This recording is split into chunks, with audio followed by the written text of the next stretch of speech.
Welcome back to the Movie Draft House. I'm your host, Mark, joined by co-host Jeff. Good day to you, sir. Hello, Hello. Mark. Hello, Jeff.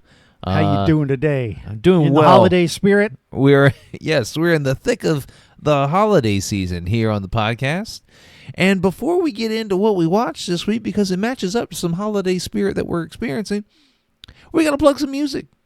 And music this month is brought to you by the New York City alt hip-hop band Oxymorons with their song Moon Chasers. And we appreciate them allowing us to use their music here on the podcast. Hit the show notes so you can get the links to all their social media accounts. They're doing big things, and they would appreciate you giving them a like, a follow, and a subscribe. So do that, and we appreciate them again. Jeff. Yes. What did we watch this week? Well, it is our rated Christmas movie month here inside the House of Draft. And that means we watch movies with violence, hopefully, a little bit. And Mark actually picks a damn horror movie on occasion. But it was my week to pick, so it was never in doubt. And I decided to select Santa's Sleigh from 2005, starring Hall of Famer Bill Goldberg, as well as Douglas Smith from, I don't know, and Emily D. Ravine, who was most notably, for me anyway, was in the show Lost, as well as some cameos from Tiny Zeus Lister, Fran Drescher, Chris Kattan from SNL fame or lack of fame, Rebecca Gayheart, who, at least in my circles, is mostly known for Noxzema, the old commercials. She was also in a film starring your boy Jared Leto called Urban Legend. Ooh. So that's wait. was you missed one. I said Fran Drescher. No. The husband at the beginning. Yeah. Tim something Caan, wasn't he the guy from James Misery? Caan. James Caan. James Caan. Yeah. This opening scene was awesome. I see this opening scene and I'm like, oh damn, we got 2005 Fran Drescher. Let's fucking boy, go. Fran Drescher. Oh my gosh. 2005 Fran Drescher. Listen. Just all right. The best looking person at the table. Wait, she's got a tab open. All right, let's just easily. Let's not mince words Listen, here. What's your favorite Fran Drescher performance? I have mine. I'm gonna say this one. Okay, well, I'm gonna say her role as Pamela Finkelstein in the Weird Al movie UHF. I've never seen it, so I don't. Whoa, really? You've never seen UHF? No, man. Do not put that on a fucking list. It's going to happen. So, kiss my ass. I should have done it in Movies Starring Musicians Month. Yeah, you should have. Damn. Okay. Well, I'll figure out a way to get it in here. Anyways, how have you not seen UHF? I don't know. I think the main reason I didn't pick it is because I I didn't want you to shit on it. I think that's why. Right, because you're a Weird Al fan and I'm not. Yeah. So it's fine. Weird Al is he's the people grew up with Weird Al and then people just stop. He's not the subject of today's film. That's true. Hey, no. So this opening scene, and it's great for many reasons, right? We got Fran Drescher playing a hoe. Whoa. We got Chris Kattan playing like this like two-timing dude. His wife's sitting right next to him, but he's like messing around at their table with Fran Drescher. And then we got James. She is also responding. Fran Drescher is. Yeah, for sure. We got Chris, or not Chris Kattan, James Caan as the patriarch of the table, and he's just hoping that the fucking bird tastes okay. I hope this shit ain't dry this time. Well, that was because Fran Drescher, or I think it was Fran Drescher says, "Oh, I hope it's moist." Yeah. And James Caan's like, I hope it's moist. I hope it's not fucking dry. And it's called foreplay. And then out of fucking nowhere, out of just absolute nowhere, this fucking sea-level movie be damned. Fucking Bill Goldberg as Santa Claus comes down the goddamn chimney, and he fucking just is throwing these styrofoam bricks. No, those are real bricks. Those are real bricks. You know, I paid $4 to see this movie. I happily paid $4. You regret your purchase? Ask me at the end of the podcast. Okay. No, it's just I'm not expecting any of this to happen, right? I'm thinking forgot. one. I had seen this movie. You've seen this movie? Oh, I saw it before I picked it. Yeah. Oh God. I'm a wrestling fan, and Bill That's Goldberg true. playing Okay. Santa Claus Right. killing shit. It's an easy. I got it. Right. Choice. Okay. I remember it No. being fine, but I did not remember how epic of an opening. Like, this rivals.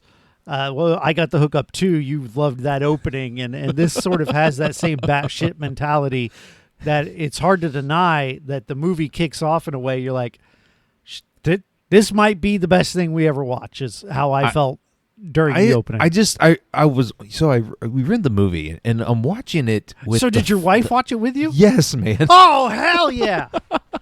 I can't wait to ask her about it next time I record at your place. Well, it's I told her it's an hour 20 minutes. It's like a long made for TV movie. And she's like, fine, let's watch it. And she's fucking cracking up in the fucking scene next to me. Right. But so when the movie starts, did she enjoy it? So you would say that at the end of the film, she had fun watching Santa slay. I don't know. I did not ask her the question if she had fun. But you're telling me she's laughing. She was laughing. Throughout the movie, there's some one-liners. There's some Bill Goldberg shit that he just does. And like I hear a chuckle from the seat next to me. I'm like, all right. It's classic. But like the movie starts and you get Fran Dresser, you get James Caan, you get Chris Kattan, and I'm thinking, holy shit, are all these people in this fucking movie? How'd this movie go under my radar? And then they all get murdered. Like after the first scene. And I'm like, First thing damn. he does, Santa does, is kick a dog. That's right. Why are my glasses so dirty? But Yeah, so the opening scene, you get this entire family murdered. Some of them, this movie does kind of, you can tell, like, it was on a budget for special effects because there's some it was kills on a budget they show for everything, bro. in full detail, and then other kills are off screen, and so it kind of weighs its gore, and it's not as gory as a schlocky movie I would normally expect. I mean, it's pretty gory. They have some, yeah. I just, there are moments where it could have really gone for it, and it chose to kind of be tame, either because of budgetary means or to actually be tame, which I don't think that was their interest because of all the scenes at the what was the name of the restaurant? Wait, the titty bar? Hole Diggers or whatever it was called. I forget what the booby bar was called. I don't remember either. But the night that Goldberg or Santa You goes can call him Goldberg. goes to there, it's like something Van Dyke's. Like, oh Are you talking what? about the Performer? the performer? Well, tonight was featuring Tess Tickle. Yeah. Come on. And then so the place is empty because it's Christmas Eve. Right. But the only person going there is the pastor of this church, and he pays people so they won't talk about the fact that he's this pastor, and he's going into the booby bar, and he's got all their names. So when Bill Goldberg attacks, and we can get into more detail, afterwards at church the next day, he reads off the names of people to be remembered, and it's things like Testicle, and I can't remember all the names, but it was a really good moment. So the backstory of this whole thing is, and it's wild because when you're first introduced to Santa, he's got a buffalo pulling the sleigh, and I'm like, what the fuck is this? But the movie does a good enough job of establishing why I mean, maybe not why, but giving the backstory of Santa and why he's this murderous person. I like it. So they have this moment about midway through the film where they go into, you remember those old like Christmas specials that come every year, Rudolph, stop motion stuff. That stop motion stuff. They kind of go into what is admittedly it's less, a cheap version. It's a cheap version of it. Where you learn how Santa came to be, and Santa is actually the son of the devil. All right. And he makes a bet with an angel where if the angel wins, he has to stop being evil for 1,000 years and actually become Santa Claus and do Christmas, bring joy. And tonight is the night of this movie that the 1,000 years is up, and now he's back on a murder spree to make up for lost time. Yeah, it's I mean, the movie does a good enough job for this level of film. The movie does a good enough job of establishing the premise and giving us a reason why Santa's doing the things he's doing. And I'm like, okay, I'm fine with that. I'm good with it. I liked the Jewish shop owner. Oh, the guy that ran the deli. Yeah. There was a lot of, like, I don't want to call it anti-Semitic, but there were a lot. You can call it anti-Semitic because it was. Well, in the movie, the lead of the movie is Bill Goldberg, who's a Jewish man. But there is, like, the whole deli thing is all, like, deli puns and Jewish puns. And then they have these two Jewish guys outside who are, like, they're rabbis. They look like rabbis. Yeah, they're full, but they're full, like, and they're, yeah. I don't.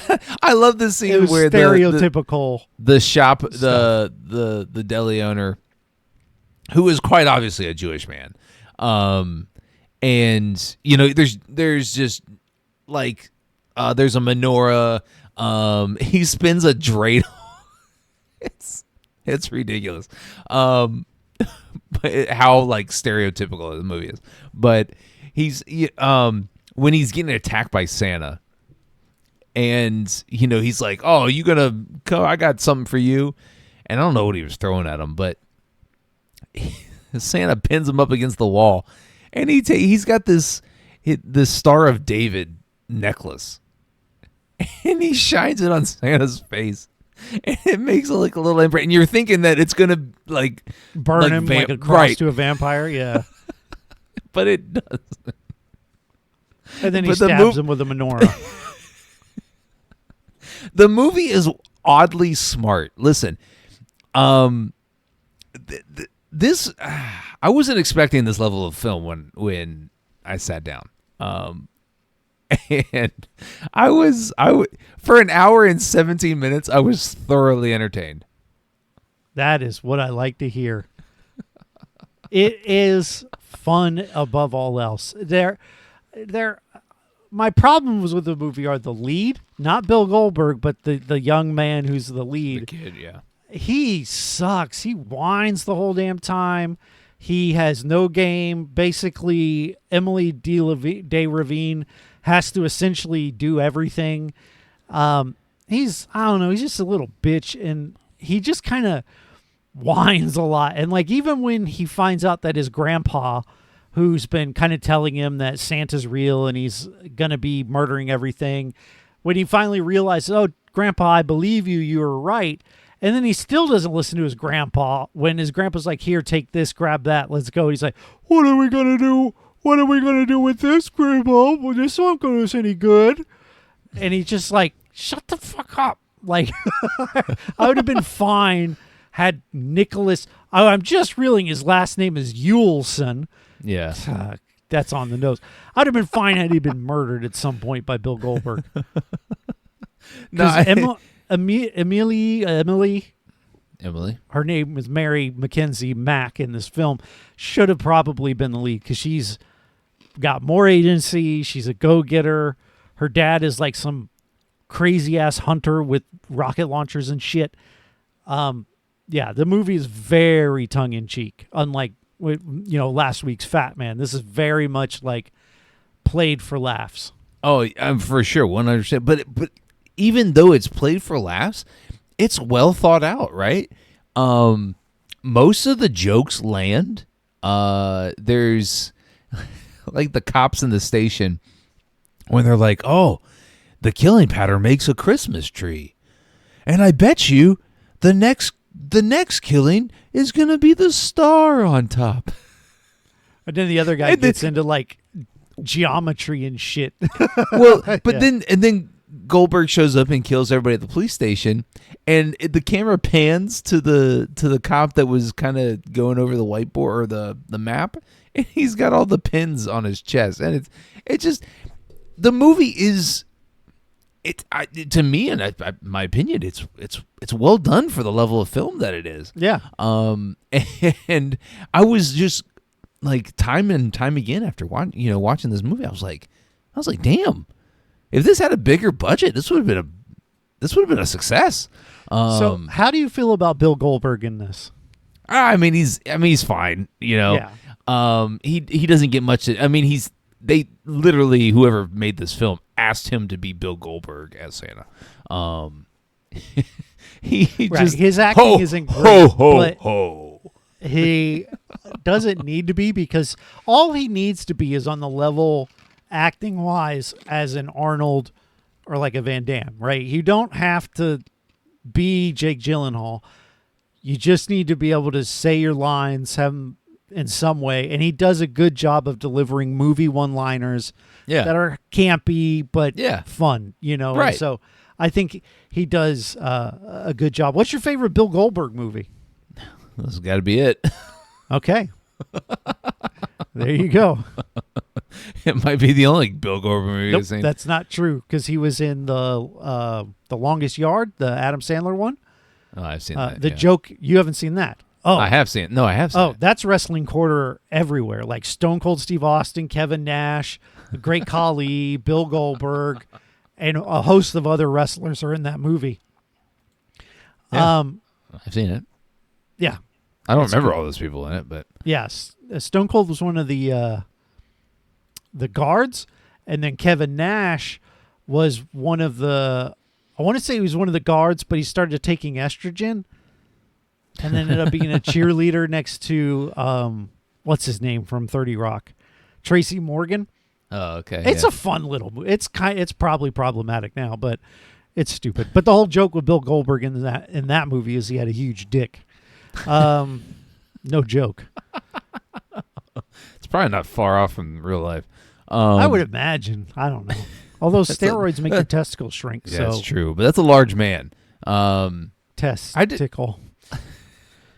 I very much appreciated his just menacing look while he's on the sleigh the entire time. He makes a good-looking Santa, though. Like, when he's got the garb on and his outfit has this, Norseness to it, and his hat's a little different. He doesn't have the usual reindeer. He has the giant buffalo, like you said.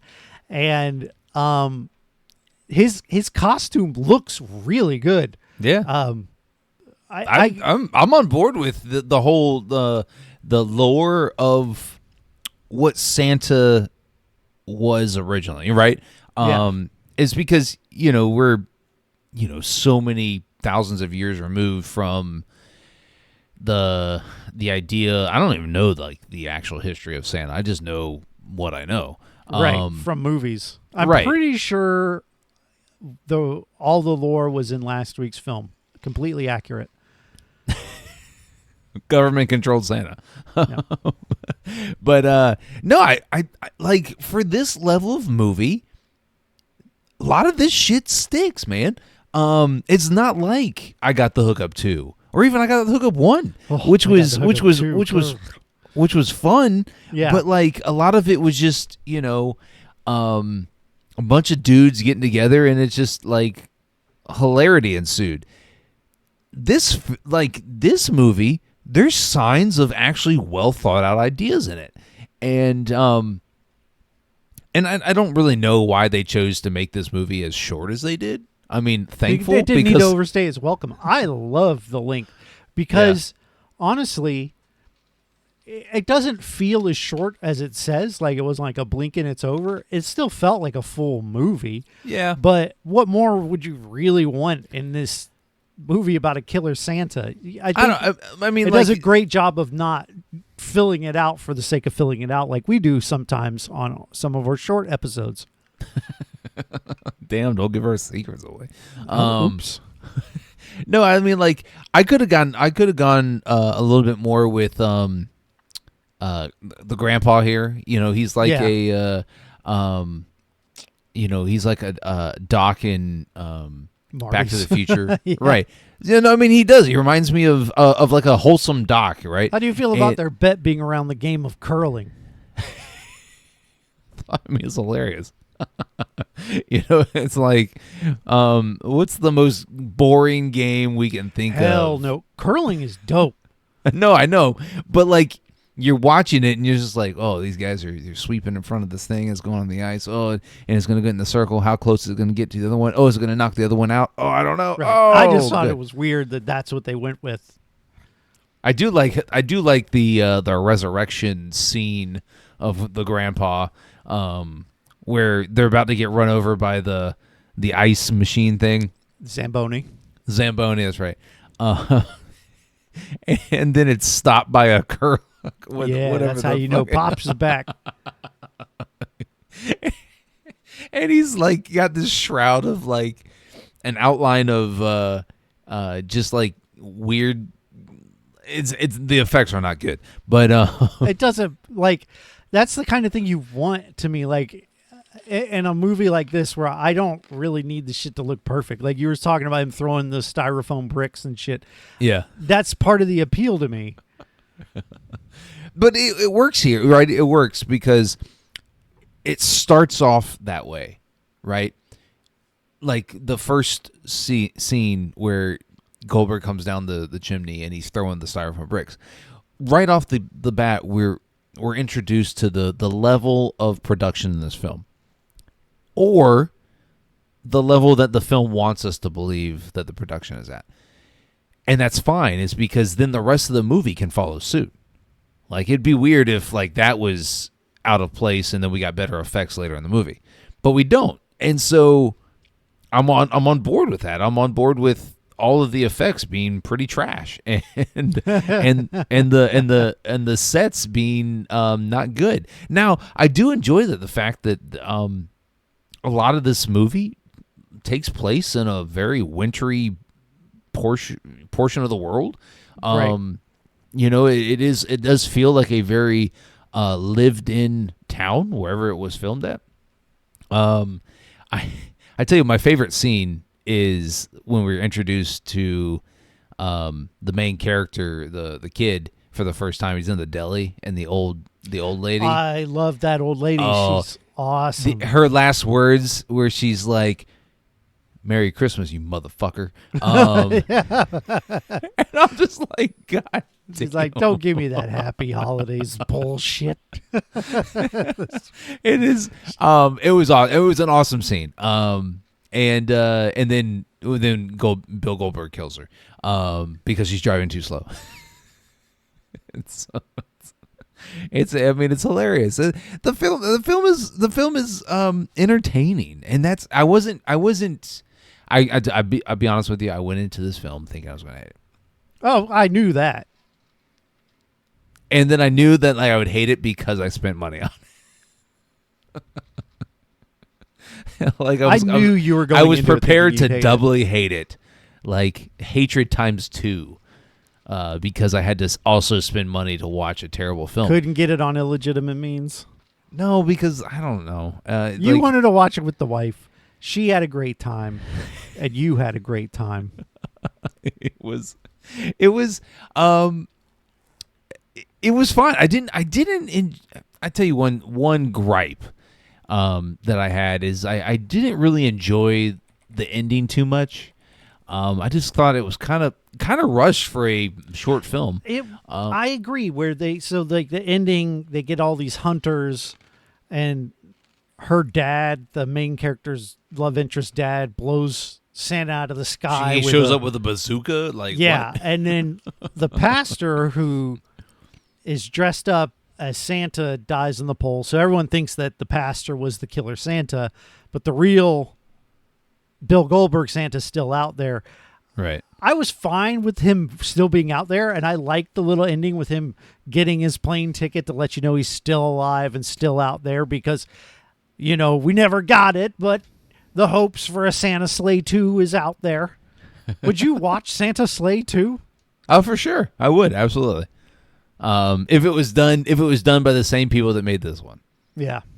And it had, Goldberg back and all that. But I just think it's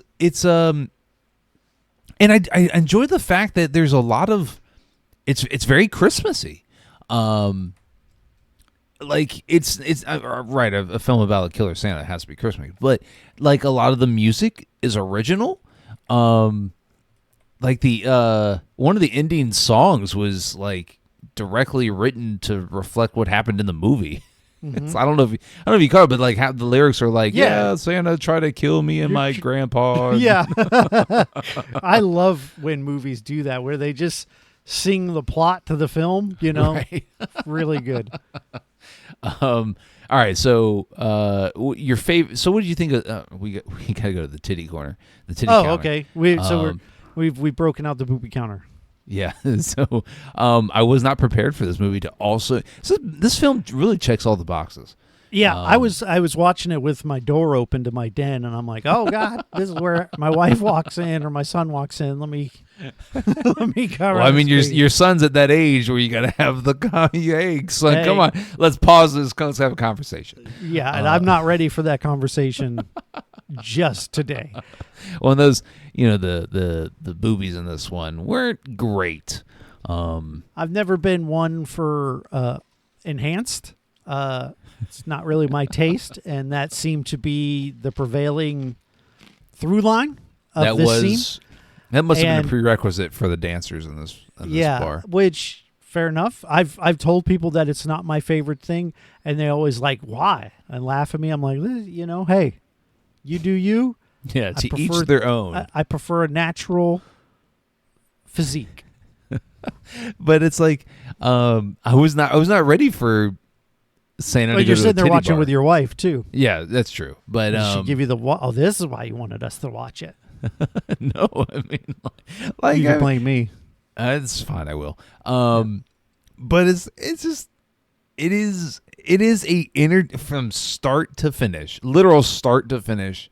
It is an entertaining film, and I even enjoyed the hey, we're gonna play curling for the final stakes of the film. Well, it doesn't actually happen. Right, it doesn't, but Bill Goldberg does the villain thing. He just grabs the guy and shoves him to hell. I mean, what else do you want from a film? And I like that the name of the town is Hell Township or whatever. Yeah, and it just and like the kid says what the hell to his grandpa, and the grandpa's like, what are you talking about? What the hell? We live in hell. Yeah. And it's just, man, and I don't think the film is the same if like grandpa isn't as likable as he is. And he's played by a guy who's Robert Culp. And I looked at his filmography. He looks familiar, but I don't know. He's got like 170 some acting credits, but from what I read, he was a big TV actor in the 70s, in the 80s, and it was well known then. But like here, he's he's Doc. He's an inventor, a tinkerer. And I thought he played that part well. I enjoyed his character. I enjoyed him being the kind of this wholesome guy that's kind of a kook, and everybody in the town thinks he's a kook and knows he's a kook, but he doesn't care because he's right. He knows what's coming. Yeah. So it's all right. What was your favorite kill here? Favorite death? I'll say actually one that is real in that opening scene where that lady just gets pushed over and then her neck gets speared through below her because it just kind of happened. It didn't even look like it was on purpose. I kind of appreciated that. I thought that was good. I honestly, though, the best one is probably Fran Drescher because her hair is set on fire and then he drowns her in eggnog. What? I mean, what is more Christmas than that? Nothing. Although then the guy with his hands, the opening scene is the best kill. Which one? All of it. You got to have it as a meal. Like it's like you can have your favorite side on a Thanksgiving dinner, but at the end of the day, you got to have all the accoutrements. And I think that's what that scene is. But I'll actually say Fran Drescher. Yeah, I was fond of the candy cane in the eyeball. Very good. Very good. Because he has it, he pulls it out, it's got that point on it, and we've all had that candy cane. Yep. And it just smart, like you said, just smart. One of those things that someone was eating a candy cane and said, I'm going to put this in a movie one day. Yeah, good stuff. I really like that the scene where they're driving in the truck and the kid doesn't know anything about guns, and she's having to explain to him, and he just sucks like through content. He sucks. Like he's still like if they do ever make a sequel, which they won't, but if they ever do, I don't think they should bring him back. Just bring her back and go from there. Robert Culp, R.I.P., died in 2010. Gone too soon. Gone too soon. Age of 79. He first started acting in the 50s. Known for The Greatest American Hero. I mean, just everything. He was in Matlock. Oh, hell yeah. Did you ever watch Matlock? I did watch Matlock. Yeah. That was when I was homesick, right. Quote unquote. Watch Matlock with my mom.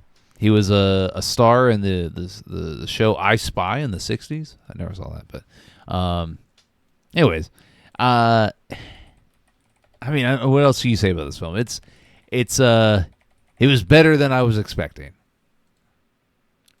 But do you recommend it? I have to now. Like before this conversation, I might have been like, well, I don't know, it's an acquired taste. But the fact that you love is a strong word. The fact that you enjoyed it, were surprised by it, and maybe it'll be in your new Christmas rotation. Ooh, maybe. Probably not, but probably not. I think I kind of have to. I mean, I knew I was going to enjoy it because I had seen it before, and it's my sort of stupid shit. But the fact that you like the stupid shit as well, it kind of bumps it up the list a bit. So I will recommend it. How about you? It's hard for me to deny this film, right? It is. I was thoroughly enjoyed. I had fun. I laughed out loud. The deaths were over the top, and the story was well thought out. Like, yeah, this is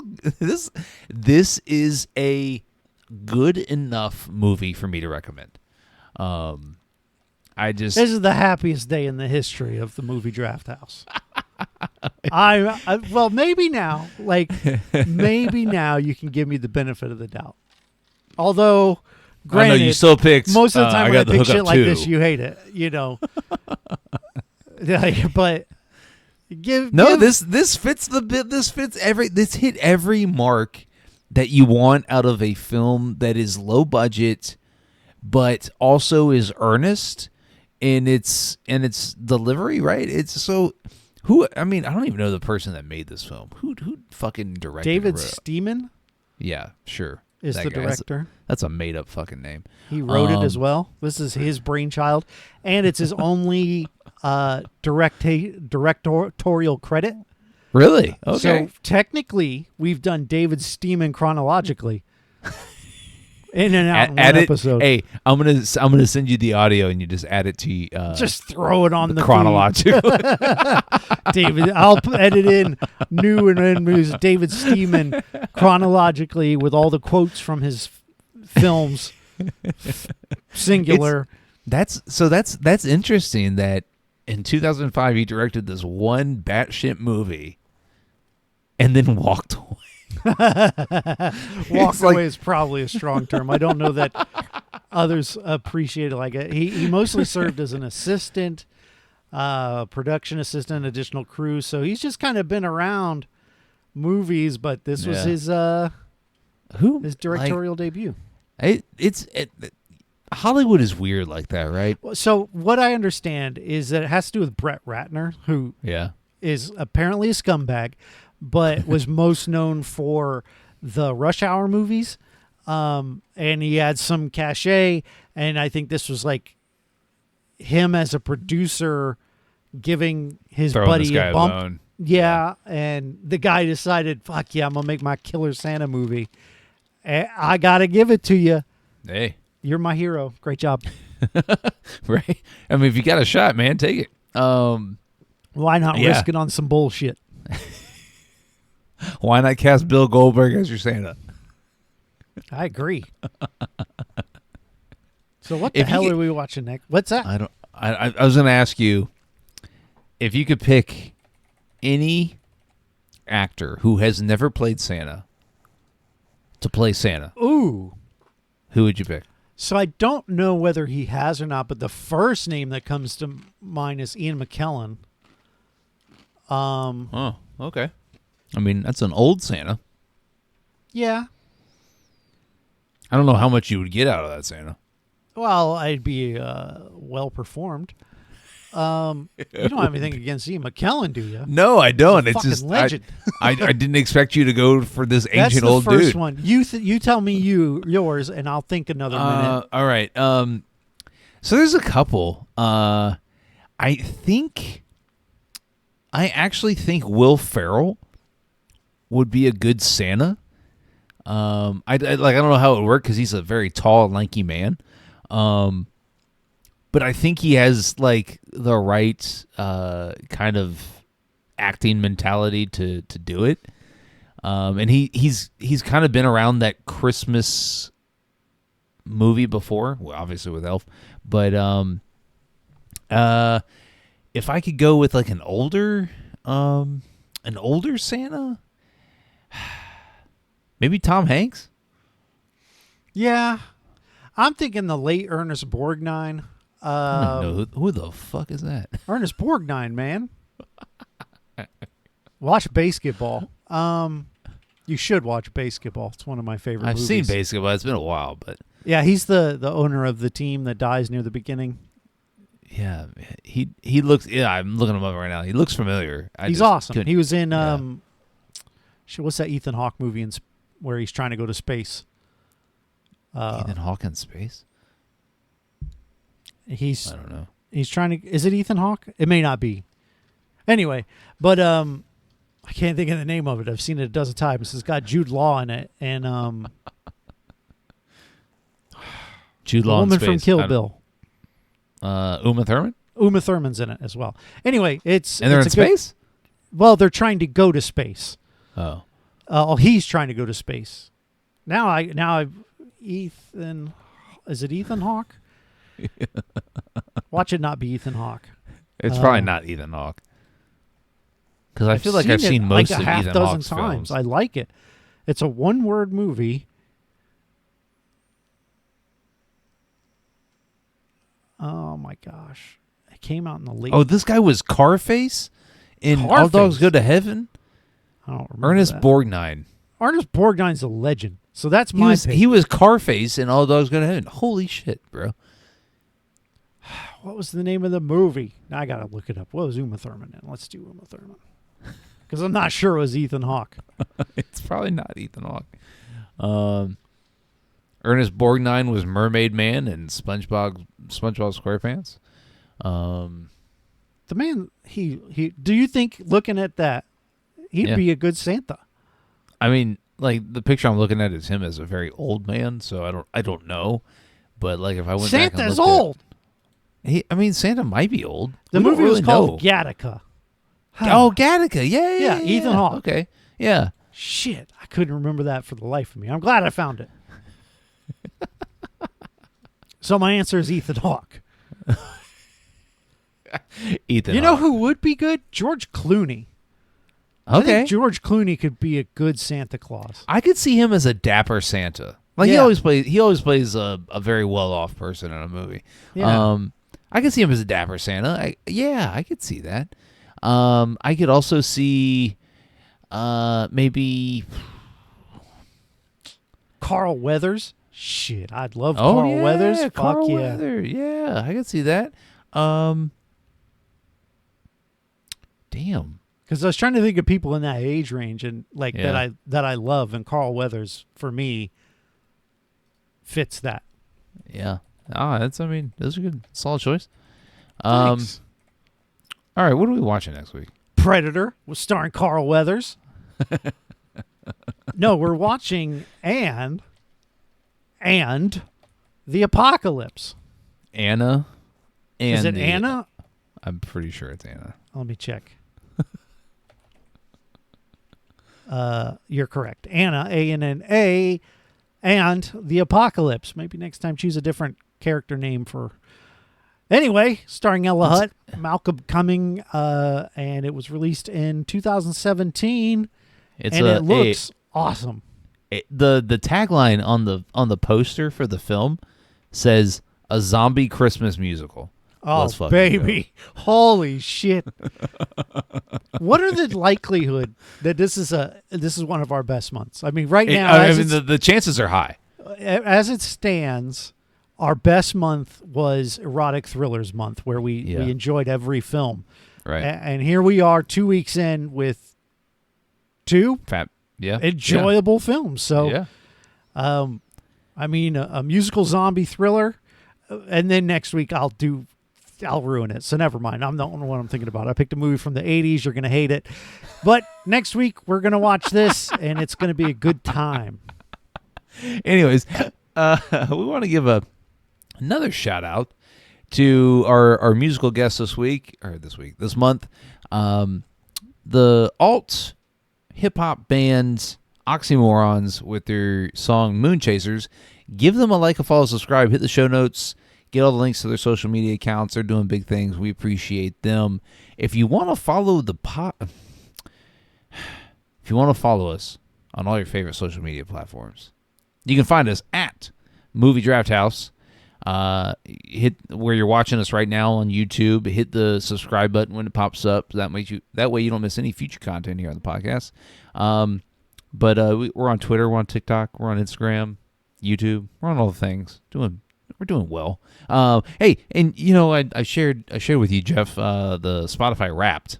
Oh yes. And I was pleasantly surprised by how many top 10 podcasts, how many people were in their top 10 podcasts. It's kind of crazy if you think about it. I try not to. My head will implode. But we do appreciate everybody that's listening to us out there. We do this because it's fun, and we do it because we love movies. But also, it's kind of like cool talking shit with Mark. Yeah, I do too. I like talking shit with you. But it's kind of cool that people like us talking shit about these fucking crazy. That's why I don't like to think about it. I don't know if I want to meet them. They're probably deranged.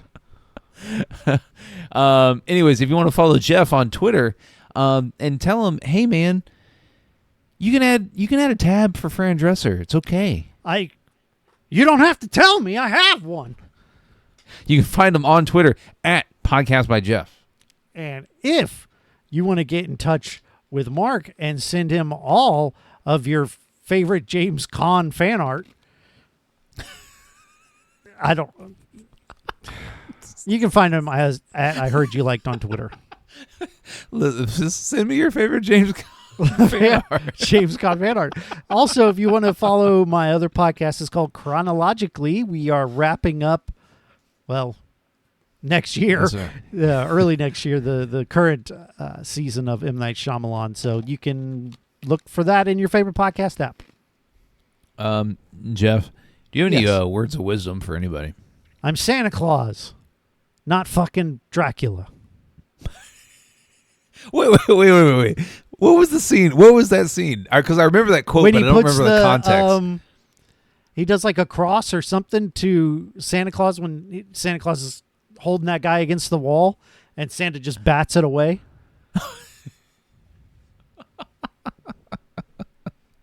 Good movie. Bill Goldberg's great.